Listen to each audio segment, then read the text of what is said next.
All over the world, forests are being decimated by wildfires. But even after they stop burning, wildfires keep on disrupting nature in ways that can cause other kinds of disasters. A wildfire loads the dice for future devastating hazards.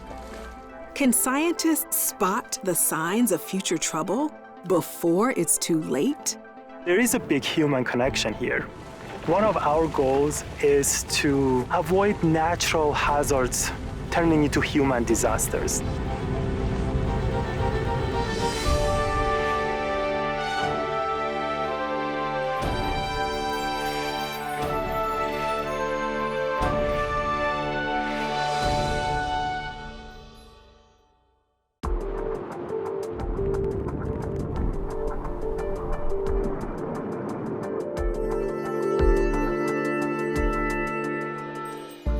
Nestled between the mountains and the Pacific Ocean, about 90 miles up the coast from Los Angeles, lies the town of Montecito, California. This breathtaking spot is a magnet for the rich and famous. People like Oprah, Prince Harry and Meghan Markle, and Hollywood movie stars. Their luxurious homes are tucked into the hills that slope down to the sea.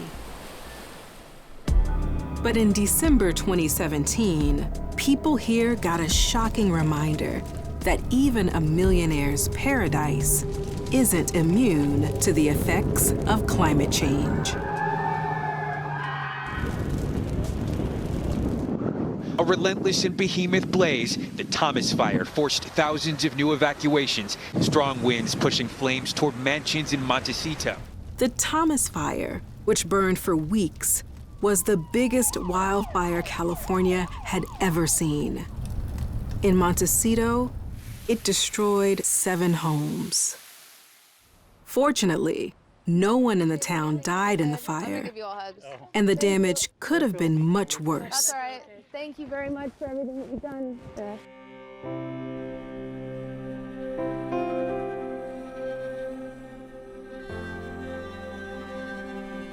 Hey, Dolores, how are you, hon? Yet, even as the town was recovering, the Thomas Fire had already set the stage for a second disaster. A very different kind of natural catastrophe, but one that wildfires make much more likely. Today, wildfires are a huge global problem. In many parts of the world, they're more frequent and much bigger. And that's because of climate change. As year-round temperatures increase, plants and trees become drier and more combustible. But how do big wildfires increase the likelihood of subsequent disasters? In a forest north of Los Angeles, a scientist is pursuing that question.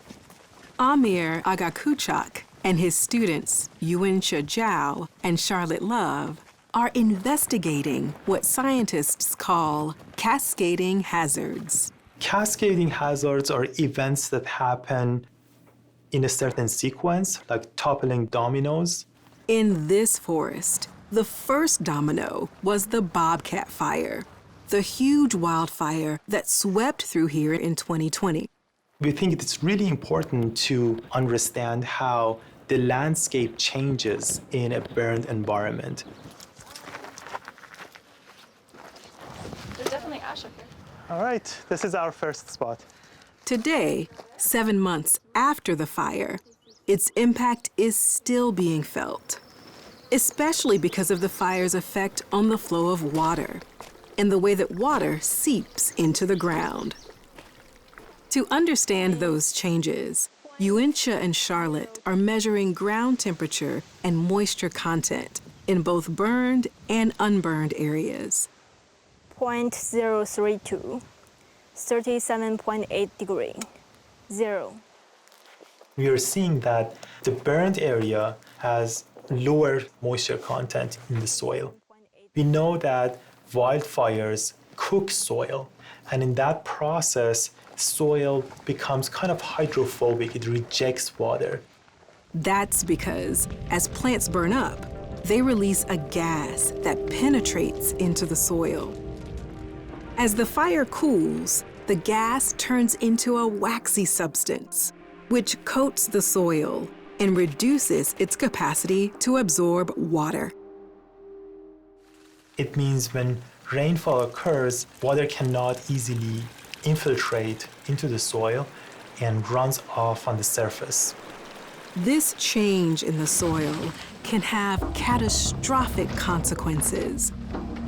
In Montecito, in the aftermath of the Thomas Fire, the soil in the burned hills started to repel water, a change that led, 3 weeks after the fire, to a disaster in Montecito that was many times worse. On January 9th, 2018, in the early morning hours, it started to rain very hard. Turn around! The flash flood's right there! The flash flood's right there! Get out of here! Go! Oh my God, Mom! Suddenly, from up in the hills, came an enormous river of mud. We literally have a torrent of mud going through the house. God, I pray for everyone here.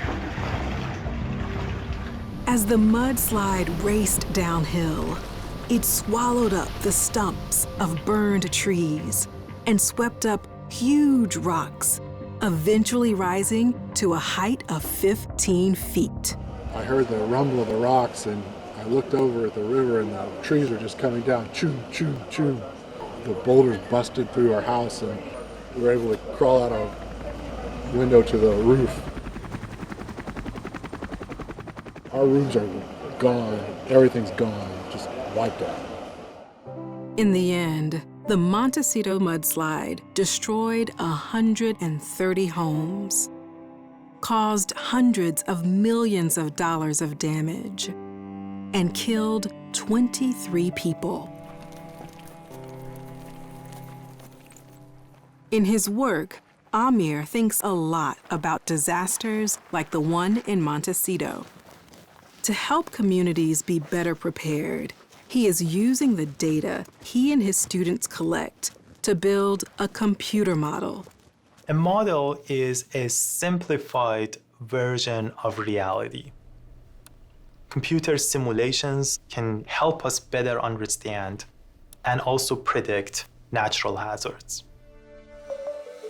Amir hopes that his research into cascading hazards will help scientists, governments, and communities to better cope with some of the dangers posed by climate change. We cannot separate ourselves from the environment, from what is happening around us. We can't live without nature, but nature can certainly live without us. Our survival is not guaranteed, and we have to work hard to make sure that we can keep the environment suitable for not only for us, but for the next generation.